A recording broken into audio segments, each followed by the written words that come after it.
اگر حق آپ کو کتاب و سنت سے دکھائی نہیں دے رہا تو حدیث فرق کو نزاع کے خاتمے کا سبب بناؤ، اس سے سمجھو۔ جو حدیث فرق ہے 73 فرقوں کی نشاندہی کی، وَكُلُّهُمْ فِي النَّارِ، سب جہنم میں جائیں گے الا واحدہ، سوائے ایک کے۔ وہ کون ہے؟ ہی الجماعہ، وہ جماعت ہے۔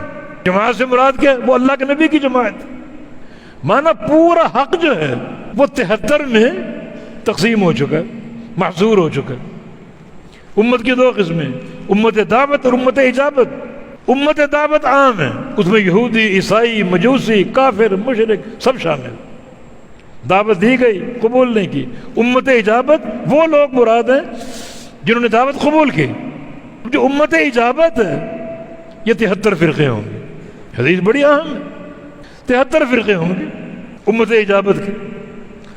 اب پوری امت کا خلاصہ ہے یہ، 73 فرقے ہوں گے اور سارے جہنمی سوائے ایک کے، سوائے ایک کے، باقی سب جہنمی۔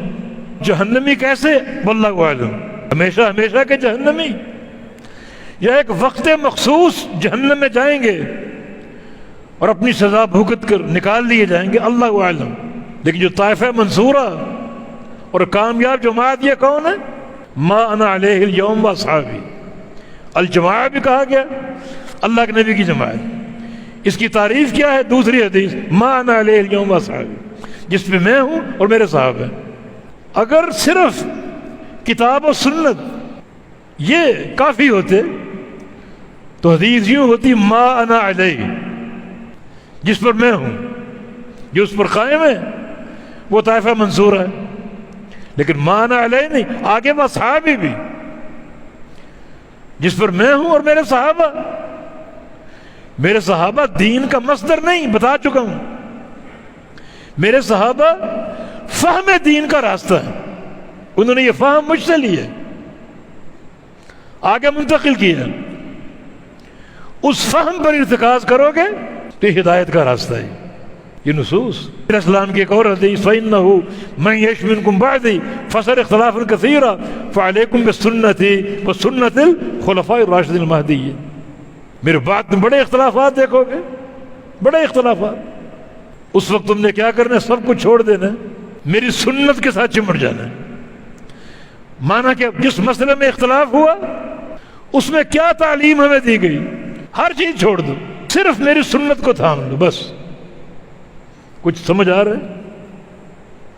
اگر اختلاف ہوا، شافعی اپنے امام کے قول سے چمٹا رہے، ایک حنفی اپنے امام کے ساتھ چمٹا رہے، ایک حنبلی اپنے امام سے چمٹا رہے، ایک مالکی اپنے امام سے چمٹا رہے، کیا یہ اللہ کے نبی کی تعلیم ہے؟ اختلاف ہو تو اپنے اپنے اماموں کو دیکھ لو، یہ تعلیم ہے؟ نص پر غور کرو۔ اختلاف ہو کیا کرنا ہے تم نے؟ علیکم بسنتی، میری سنت کے ساتھ چمٹ جانا۔ اور اتنا کافی نہیں، آگے وہ سنت الخلفاء الراشدین، خلفاء راشدین بھی، خلفاء راشدین 4 ہیں علی اختلاف الاقوال، ابوبکر صدیق رضی اللہ عنہ، عمر بن خطاب رضی اللہ عنہ، عثمان غنی رضی اللہ عنہ، علی مرتضی رضی اللہ عنہ، 4 خلفاء۔ اور ان چاروں کی سنت کیوں؟ ان کو نصاً ایک تمیز حاصل ہے، یہ مہدیین ہیں، نبی علیہ السلام فرما رہے ہیں۔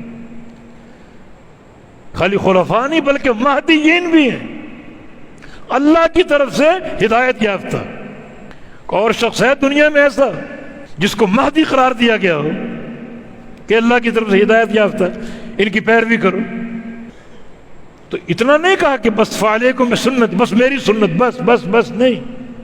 آگے خلفاء راشدین، ان کا فہم جو اللہ کے نبی سے لیا، صحابہ کو دیا، یہ فہم متوارث جو قیامت تک قائم رہے گا۔ یہ حدیث بھی اس بات کی دلیل